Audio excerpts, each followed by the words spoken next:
people who have the most capability to make strategic decisions, resource allocation, and set priorities are the least connected to the problems and challenges, which why they sometimes get surprised. And so if I could shorten the distance between that and create kind of a continuous feedback loop where senior leaders could be connected to the change within their organizations and outside the organizations, it would give them the capacity to influence the present and change their future.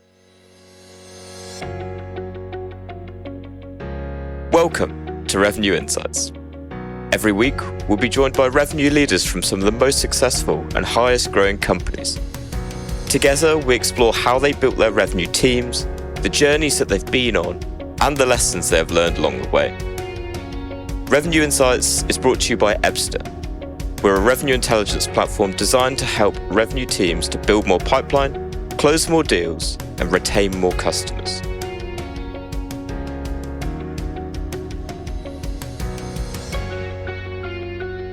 Hello there. You are listening to Revenue Insights. I'm joined today by Ben Stroup. He's the president of Velocity Strategy Solutions. Ben, it's great to speak to you today. It's great to be here. Thanks for the opportunity. No problem at all. We'll start, as we always do. What's your story? What's your background? And tell us a bit more about Velocity. Yeah, absolutely. So the last 20 years, I have been in a variety of settings from enterprise software sales to managing multiple business units inside, publishing and professional service firms. I've started and sold a business. I've been part of a global nonprofit, and I've also helped a large consultancy expand on some growth initiatives and that. And through all of that kind of twist and turn, I found a kind of a common thread, if you will, is that I always ended up being the person that got the problem, got assigned the problem no one else wanted, or the challenge that no one else thought could be overcome, or the obstacle that everyone thought I would fail at. And I always found a way to be successful. And so what I like to say is that I've never lived in a normal context. So all of a sudden, when we showed up in March of 2020 and things kind of got turned upside down, that was kind of business as usual for me, because I was always tinkering inside organizations from, $25 million to $600 million a year or more in revenue. And I was always in parts of those organizations that were in disruption and turmoil. And so I've always found a way to help them be successful, turn that around, and create new opportunities for growth and particularly profitable revenue. And so as I kind of thought through this going into 2017, 2018, kind of feeling ready for a new venture, I started to think about, wow, I've had the privilege of working with some great leaders who gave me opportunities to do things that I really wasn't qualified to do simply because no one else wanted to do them. And by taking them on, it created a challenge and an opportunity for me to step into kind of the world of possibilities and create a preferred future that was really meaningful both to the leader and to the organization. And I thought, as I'm observing what's happening in the marketplace, change is happening outside the organization faster than what change is happening inside the organization. And the larger you are, the more removed the leadership is from that disruption because of just all of the permission systems within the organization that insulate leaders. So people who have the most capability to make strategic decisions, resource allocation, and set priorities are the least connected to the problems and challenges, which why they sometimes get surprised. And so if I could shorten the distance between that and create kind of a continuous feedback loop where senior leaders could be connected to the change within their organizations and outside the organizations, it would give them the capacity to influence the present and change their future. And that was really the basis of Velocity. When you think about 2018, we're in high growth cycle, right? And so when I launched in 2019, this was about how do we capitalize on the growth that's here. So you've got an existing revenue line that you want to accelerate. You've got something that's accelerating and you want to build that operational architecture in order to sustain and support that. And originally the business plan was to start in March of 2020. I mean, the consequence of small decisions, right? So by starting a year earlier, I had a runway And what was wild was that COVID actually increased demand for what we were trying to do, because people were looking for a method and a process by which they could bridge between now and next. And so it has been an unbelievable journey for nearly 4 years now, where we've worked with a number of organizations and leaders that of varying shapes and sizes and varying industries and verticals, but they all have a common kind of experience.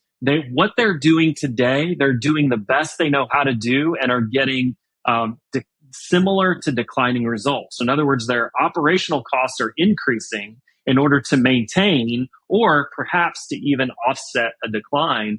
How can we come in and establish kind of root cause and bring data into that equation so that we have an objective view of what the problem is? How can we identify what that opportunity is for the future and define what success is around it? And then how do we, in fact, create interdependent and interdisciplinary teams infused inside a culture of learning that allows for constant and continuous adaptation and growth until you have enough of a formula to integrate back into core operations. So we like to describe ourselves as bringing kind of the operational framework to the strategy table so that you can actually turn your why into reality. And we think that now has never been a more important time to reimagine what next gen operations might look like, particularly for those who are trying to create strategies around realities and assumptions that may have never been true before, at least are very different than how they've been understood and practiced and managed in the past. You paint a really beautiful picture of the work that you guys do, and I certainly found a lot of similarities with revenue operations as a function as a whole, right? And yeah. I think there's so many different areas that we could go into with that, but I'd like to start with your approach to it. So from looking through your LinkedIn before, I know you kind of describe yourself as a disruptor. On this podcast, we've spoken to loads of revenue operations leaders, and I've done enough of the episodes now where I can start to see the common threads and the trends. So firstly, what is your approach, to going into a business? And, you talked a lot about identifying what the root causes are. So could you kind of give a simplified version of what that looks like, and then how you approach, ultimately transforming the business at that point? Absolutely. When I think about disruption, particularly what the kind of the fire we bring back to the community, if you will, it's really about approaching problems with a much more holistic perspective. We've got to bring everybody to the table. I mean, pre-pandemic, you would have a strategic offsite. Leadership would go away to a really cool place. They'd have a lot of fun. They'd come up with some great ideas. They'd come back to the organization, and the operations team would literally just say, "What were you thinking?" And what happened is we didn't bring the right people to the table so that we could fully flesh out what was possible or how it could be possible. And I think this is part of what we have to learn how to do, is that it's not one person or one function that solves the problem. We have to bring a 360-degree view to that particular challenge. A great example of this is how MD Anderson, I'm from Houston, I grew up in Houston, how MD Anderson surrounds itself with patients. Rather than looking with one patient through the eye of one specialty, the doctors form a 360-degree view around that patient. They're sharing information with each other. They are talking and collaborating together, and they're finding that their insights are an equal part, or at least contributed by, everyone's perspective. Well, we have to think about that and how we manage through where we are now, because what happened during the pandemic it didn't create something, it revealed what was already true.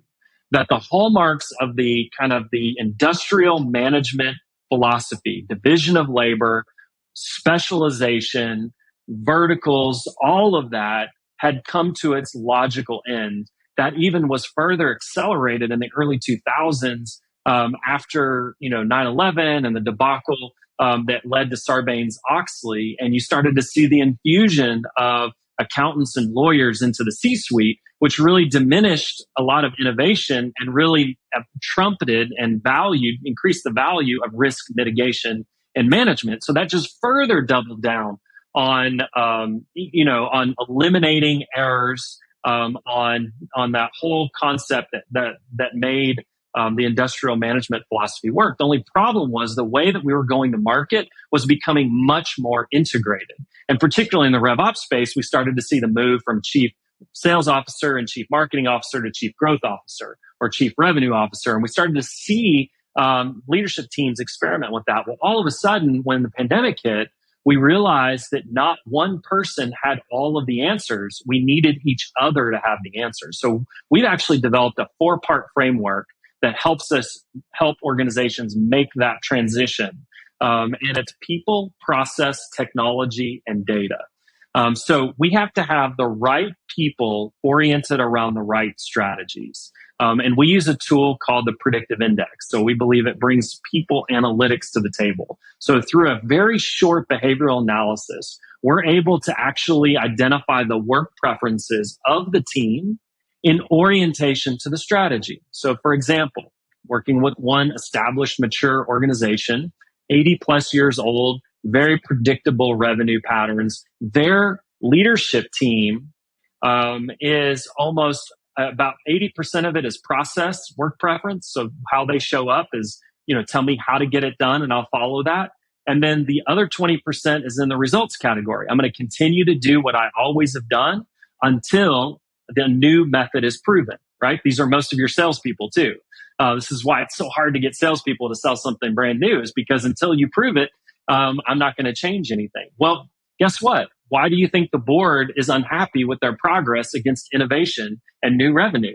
Because they don't have the right team. They've got to actually disrupt the team dynamics so that it's more probable that you're actually going to achieve that.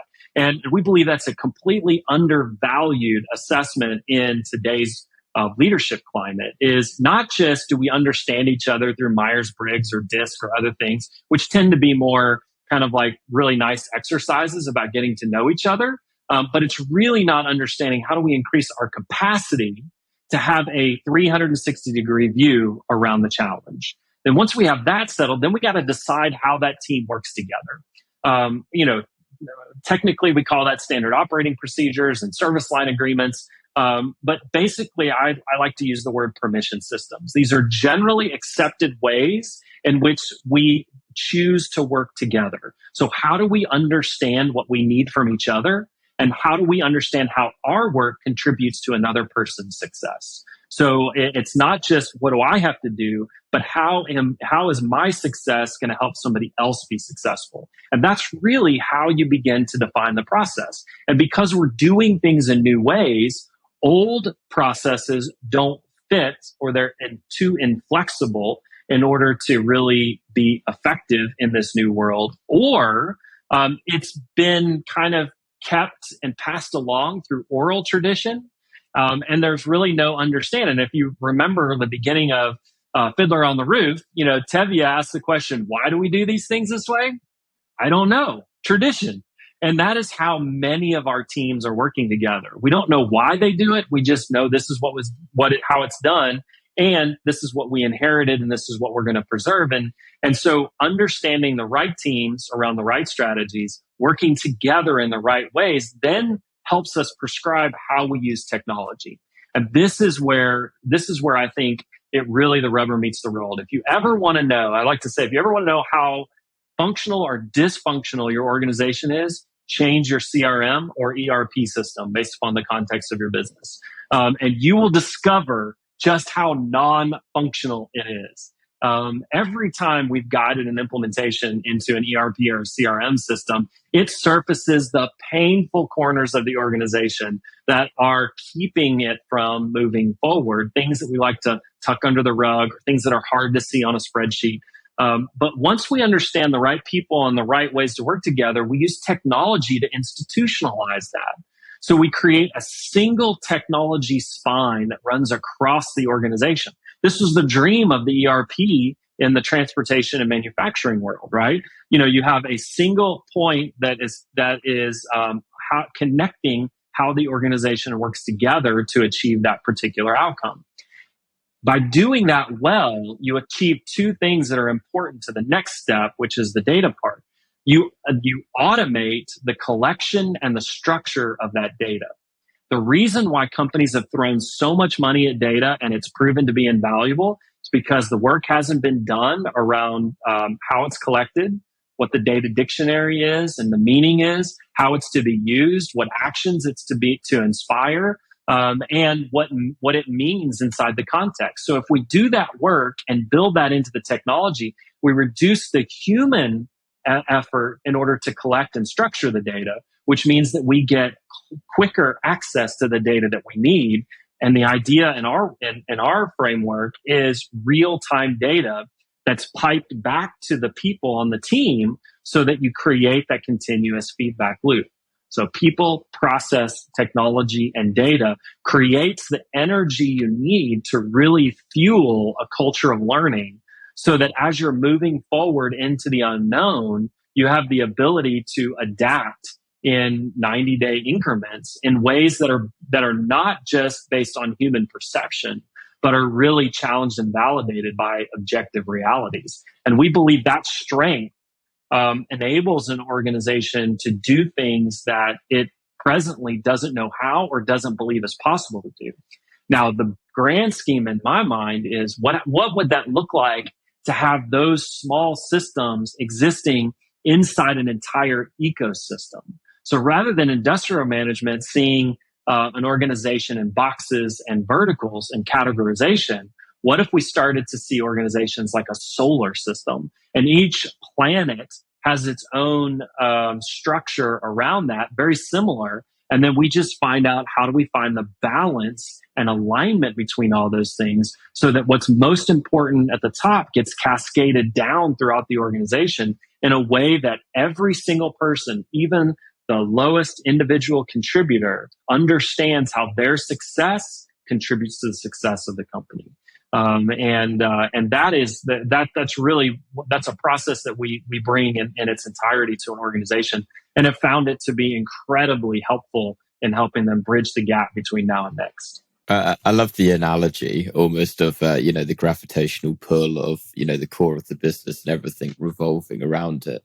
Something that you said at the beginning really stuck out to me from that. And you mentioned how, often it begins as like an offsite with the C-suite, and they come back with all these wonderful ideas and then no plan, around like the execution of it.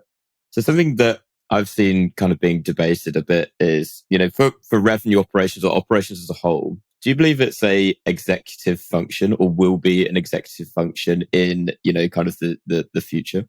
100%. In fact, I think it's going to be everyone's responsibility. There will have to be, revenue operations is how, in fact, a company it is the best way to describe a go-to market strategy, right? Is the operational architecture that's the counterbalance. It's the engine of the car, if you will.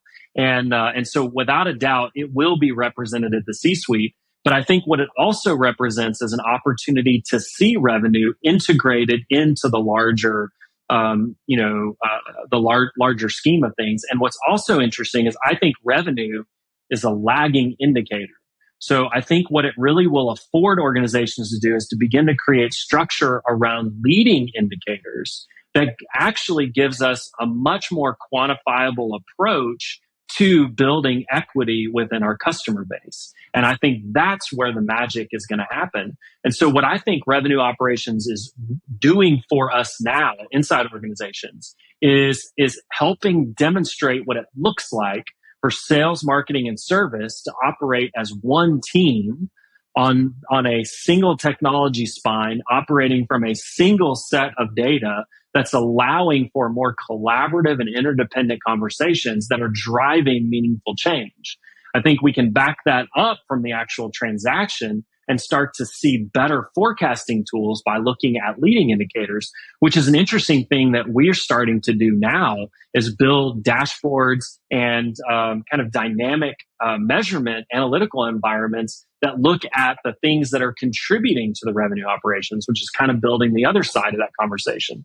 So when you look at data graphs and how they're able to, in real time, be able to identify anomalies or changes in patterns, that begins to feed leadership both on what's happening, what's happening on the lagging indicator side, but then what's also happening on the leading indicator side. And when you can shorten the distance between those two things, we don't have to wait till 90 days is complete and then an analysis is done to understand if we were successful. We'll know every 24 hours whether or not we're on track or off track. And when you think about a time of persistent disruption, that is a superpower that a leader can have that it presently wasn't able to get access to.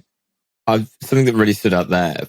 So what are those? You mentioned about the factors underneath contributing to revenue. I'd love to hear a little bit more from your experience and, perhaps from some of those reports that you have been doing. What are the most common factors then are you finding that are actually contributing to the revenue number? So it obviously depends on, sectors and all that, but, and kind of what that is. What we like to start with is let's take, 5 or 10 really best clients and 5 or 10 ones that maybe were not as profitable or didn't work out. And let's kind of do a regressive analysis and bring them all the way back up to the top of the funnel. And let's retrace and recreate those, those journeys. Where did they touch? What did they do? What did they interact with? All of that. And that begins to give a model for us based on actual behavior, not perceived behavior, but actual behavior. And then we can begin to create some structures around that to be able to understand how in each phase of that continuum, there's a beginning and a middle and an end. And the propensity to move through those phases actually helps us understand what that looks like. So think about this. One of the ways to begin to conceive this is to kind of pull back from the old direct marketing days when you did a lot of heavy database analysis. And you would have new, growing, plateaued, declining. Well, new categories, new accounts was a precursor to growing accounts. And then growing accounts was a precursor to plateaued accounts. Plateaued accounts was a precursor to declining to lost accounts, right? So there's 4 quadrants right there. If you had if you looked at each of those as a portfolio of business and you had a revenue number of X, each of those portfolio managers could have derivative numbers that lead to that. And they can have early, mid, and late stage indicators that told you both how were people moving within those segments, and then what was the propensity to move from one segment to the next. So if you started to see that you had new, but you didn't convert them over into the growing at the same rate, then that's going to affect your growth rate. If you start to see that people are staying longer in the growth, that's going to affect your profit. If you start to see that you have an increased movement of growing to plateaued, that's the beginning of decline, both in potential client loss, but also you could be doing something in an unprofitable manner. And then, of course, your ability to forecast the propensity to move from plateaued to declining is how you look at attrition and begin to forecast against that. So if you use that framework and start to add what if we had portfolio managers that sat over that? Those portfolio managers live above the tactics. We've too easily, in the RevOps world, just tried to take the practices of agencies and bring them into and drop them into a corporate space without appreciating the interconnectedness of that. So we have to have somebody that's creating meaning, that's sitting on top of all the tactics. So it's not, I need to look at a single email because a single email doesn't make a lot of sense. What we want to know is over a 30-day period, did this particular person or contact in this particular stage take steps that are descriptive and reflect that of the ideal client or customer that's going to be the most profitable and stay with us the longest or not. And that allows us to begin to learn and be in relationship. The customer is already telling us everything we need to know. We as companies have just been relatively deaf to what they're saying. What RevOps allows us to do is to create that listening platform that allows us to tune in and tune up our businesses so that we're actually delivering on the expectations and the assumptions the customer brings back to us. So a really great book that I read called The Age of Customer Equity. And I would highly recommend any RevOps leader, heck, any CEO, really read that book, because I think what it does is it begins to change our view of kind of lifetime value, which is, speaking of the direct marketing world, that's been the the ultimate the ultimate name of the game. How can we extract the most amount of revenue and the most profit out of every single client? Instead, I think the product and services that we deliver today are a function of the current reality of the customer or client that we serve. And if we're in a dynamic relationship with that customer, they're going to tell us what products we need to sunset, what products we need to introduce, how we're going to innovate, how we can improve those products, all of that. And that creates a lifetime relational equity that can be incredibly valuable over time. Now, service-based businesses tend to do this really well, right? Think about law firms and CPA firms. They grow and adapt with their clients as their needs grow and adapt, and that creates long-term trust. Why can't we do that with products and services across the board? But we've been looking at risk mitigation and really trying to drive the highest value. And I'm not saying that those are bad things, but they cloud us because it reduces the customer and client to a transactional volume.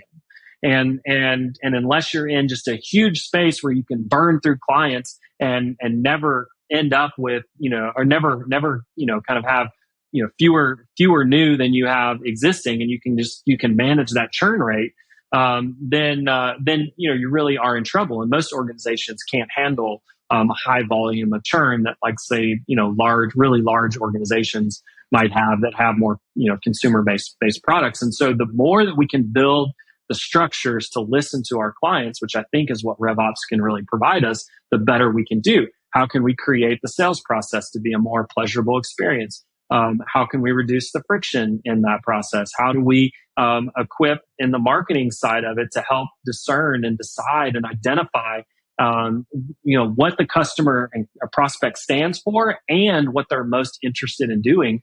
How does that separate us from our personal preferences and helps us adapt and push into the areas that the prospect is already telling us that they want to? I mean, I think about, in the old days of enterprise software, you didn't put pricing on your page.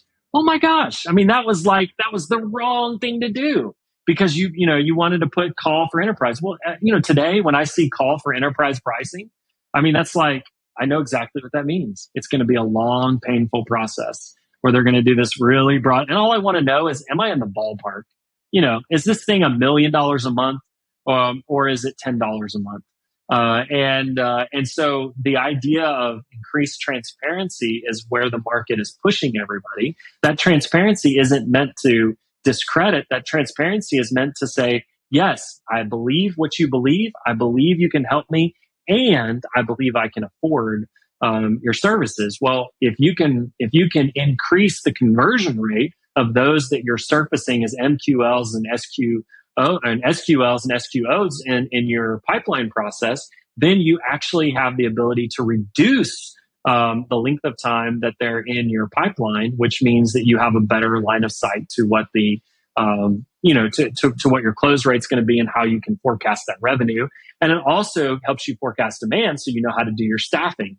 From that standpoint. Well, one of my clients, we're identifying that their sales cycle is going from about 250 days to about 425 days over the last 2 years. So that means that we've got to adapt measurement systems to support a longer decision cycle. And I suspect that this is something that all organizations are doing. So the pace and cadence in which we try to move people through the pipeline has to adjust and adapt in that particular process. And so this is where I think RevOps can really lead the way, because it's got enough technology and enough data and enough experimentation, because it's not yet kind of been solidified and corporatized, if you will, my word, into this and squeezed all of the creativity out of it just yet by internal audit. So it could really bring some magic to the organization. And what I'm hoping is that not only does that represent a C-suite, is that it changes a mindset and inspires a mindset shift where the CEO is, what can I learn today? How can we better understand the clients that we want to serve today as humans, and not just as objects to extract value from? I really like the quote that you said there, almost as a RevOps as a way to listen to your customer. And so often what I find is, okay, great, I've got all of these insights. I know, I'm starting getting an insight into what the factors are that are slowing down ultimately the deal velocity of deals that are in my pipeline. Often then the challenge is, well, how do I use that information? So, to that point, it's great being able to listen to it. But now that I've got this information, how do I now deploy this across my sales team? You might have one rep who's absolutely killing it. And it was like, this guy or gal, she's worked it out because she's doing X, Y, or Z. How do you then take that nugget of knowledge and then deploy it to everyone else? Particularly, going back to what you were saying earlier, I think ultimately a lot of people are very resistant to change, particularly for reps on the front line. You got to prove it to me first. Is that one nugget enough? So over to you. How do you kind of take that and actually deploy it to the businesses you're working with? We've got to start talking with each other, not at each other. When I was on the sales team, it was, gosh, if marketing could just provide better leads, I'd close more deals. When I started leading marketing departments, I was like, if sales would just, be better at closing deals, then we'd have more budget to work with to deliver what it is that they want to do. And I think the problem is that we have broken up the functions of marketing, sales, and service as a result of how we manage the costs within an organization. But that is not how someone outside the organization experiences the organization. So we have to reset. We have to think about those three functions as a single go-to market team. How can we learn from each other? And how can, through that, can we grow and can we set some objectives that could lead to some breakthrough realities? So marketing needs to hear from sales. What's working and what's not? What do they like and what do they not like? We just did this exercise with a client. And one of the interesting discoveries is that the long form content, white papers, that have been a huge part of their sales enablement toolbox is becoming less and less utilized. We're seeing less reads, less time on that. And so we started to experiment with diagrams. Same concept, same copy, same idea. We just literally created a visual version, whether it's a diagram or an infographic or what, all of a sudden through the roof again. People are sharing it inside the client side of it. And so that insight came from sales and marketing and service all sitting down and saying, how do we solve? What am I seeing and experiencing? How can we appreciate that and listen to that? And then how, in fact, do we learn and grow from that? And so I think that's a key part, is that we've got to start talking with each other and not at each other. And I think what RevOps does is it enables us to be able to talk about it in a way that's outside of personal perception. So instead of, well, the leads just aren't any good. Okay, well, let's look at that. Like, are we taking longer in certain stages of the deal pipeline? Are we not getting the same average contract value? Are we changing the mix of products? Are the people who are involved in the decision-making cycle? One particular client we learned with this exercise is that there were at least 2 more additional people for a total of 6 people on average involved in a buying cycle at the enterprise level. Well, you know what? More people, more time on the salesperson's part. That means potentially a shift in sales enablement. It means a shift in how we forecast what will close and when. It also means potentially a shift in playbooks. And then as we start to learn from each other, we have to translate that down into information that's helpful, because not everybody processes information the same way. So strategy people, innovation, agility, work preference types, man, we want to talk it out and then we're done. And we need kind of that operational architecture to say, okay, how do we take that idea, that insight, turn it into a hypothesis, establish the basis of measurement, and then after a period of time of measurement, how do we take that learning and improve the hypothesis moving forward? Well, from an operational standpoint, a key element is when you start seeing the same thing again and again and again, you want to adapt and evolve your playbooks. So what happens is you get a quarterly, initiatives sent down through the VP of sales. We need playbooks. And so the sales manager says, fine, we'll create playbooks. Boom, done. But the playbook is a dynamic kind of ongoing document. That's the whole point of this, is that everything is in flux at all times. It's as good as it is with the information that we have. New information could, in fact, infuse new ideas and new possibilities into that mix. I think it also asks us something of sales leaders to be different. And I think that's something we've really seen in the last couple of years. Recognize that this isn't just an adversarial relationship between the salesperson and the sales manager, right? I mean, I remember some of my first sales experiences, you either find a way to be successful or you find another team to be on, right? I mean, that is just not a helpful environment for anyone. It doesn't mean that we should tolerate mediocrity, but it means that we have to help people unlock the genius that's within them. They have ability to do things. They have a desire to do things. And it's our job to help bring out of them what's already in them. And that could be a series of exercises, from skills training to leadership training to being exposed to different environments. And then we have to figure out, how can we take a stand for their success? I mean, when I was leading a large team, about 100 FTEs, and had 6 or 8 direct reports, within that, my message to each of those direct reports is, my job is to understand what you're anticipating to be an obstacle and to remove that before you experience that as an obstacle. And then your job is to do that with the people who report to you and all the way down.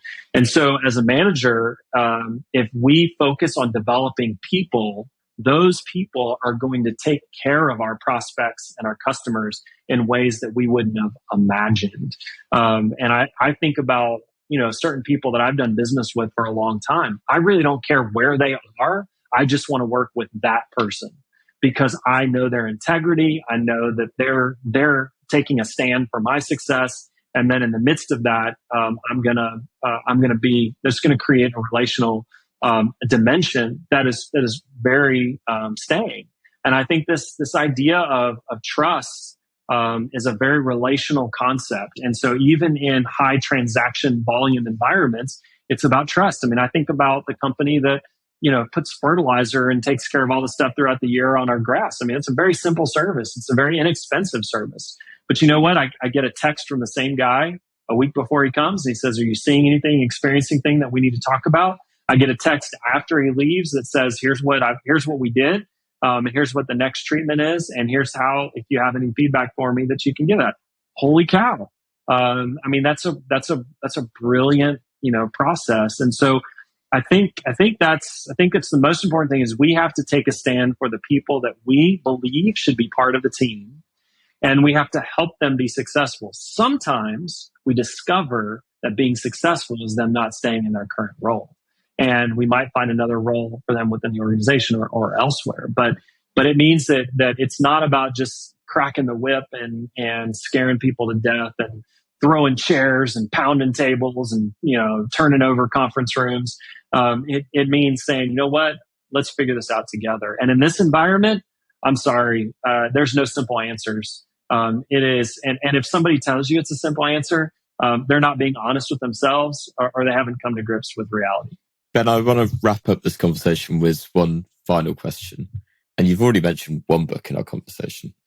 What is one book that you'd recommend to other revenue leaders? And that could be in operations or to VP of sales or even CEOs. Yeah. I think there are the one, well, gosh, there's a number of books. So it's going to be hard to just decide on one. But if I were to say one thing that I continue to see resistance in accepting, it's the concept of the rapid pace of change. And so there's a book called The Future is Faster Than You Think. And its basic premise is that the idea of specialization and perfection. So the idea that over 20 or 30 years, you can eliminate risk and you can maximize what the future is going to look like. Those days are gone because the speed of technology, the speed of the world is changing. The number of variables significantly outweighs the number of constants at this point as we look at it. And so it basically says we have to put ourselves in a learning posture. Well, there is a high degree of humility on the role of senior leaders. What got them to where they are is their ability to be decisive, to be right, and to be successful. And so there's a high degree of fear in the C-suite right now around this idea that I don't know how to manage my organization moving forward when the things that I have always trusted may not be as trustworthy as they have in the past. I can't always depend on the trend lines. I don't know what's happening inside my organization, and I don't know what the future is, right? I mean, it is perpetual anxiety. So the future is faster than you think. The message to them is get into a learning posture, because that's where the win is going to be. And the process of evolution is the only survival and capacity to thrive in a rapidly changing environment. To the manager, the learning culture is how to, in fact, do you connect current reality with preferred future. It's your roadmap. Who do we need around the table? How do they need to work together? What technology do we need to bring to create visibility and to lower the friction of collecting and structuring that data? And then how do we use that data to create new insights and meaning in real time? So I'm making decisions every 24, 48 hours, not every 90 days, which is just too slow in this new environment. To the individual contributor, learning says, whatever you're doing right now probably won't exist in 5 years. And whatever you're going to be doing in 5 years probably is yet to be invented. And if that doesn't spark energy around creativity and adventure and excitement, then I think you're going to really struggle in this, in this new reality. So that is a book that I think everyone should read, because I think each layer of an organization can pull something from it. And I think if we take a stand as leaders and say we are going to create a culture of learning, it will be the single most significant decision that you make at how it shapes how you prioritize and allocate resources as we move through this next decade or two of persistent disruption. Excellent recommendation. Ben, to our listeners, if they want to learn a little bit more about you, to connect with you, where can they find you out there? Yeah, absolutely. So there's a couple of destinations. On the website, you can go to benstroup.com and you can see just a quick overview of a little bit more about me and my history and background in that. So learn about the work with Velocity. You can go to velocitystrategysolutions.com. And then the two places that I'm active on social media are Twitter and LinkedIn. And Twitter is at Ben_Stroup, STROUP, and then LinkedIn is just Ben Stroup. And you'll be able to find me there. If you want to get to that really easily, we'll include those links, as well as also your two book recommendations down in the show notes of this episode. Ben, it's been an absolute pleasure having you on. It's been great to talk through things with you. I feel like we could go on for significantly longer, but I'm gonna call it there. Thank you so much again, and to everyone that's listened to this episode, thank you very much. We'll see you next week. Thank you. I really appreciate the opportunity. Thanks for listening to Revenue Insights. If you want to learn more, subscribe to our newsletter, and we'll deliver every episode straight to your inbox. If you have any questions, feel free to connect with us on LinkedIn. Our links will be in the episode notes. See you next week.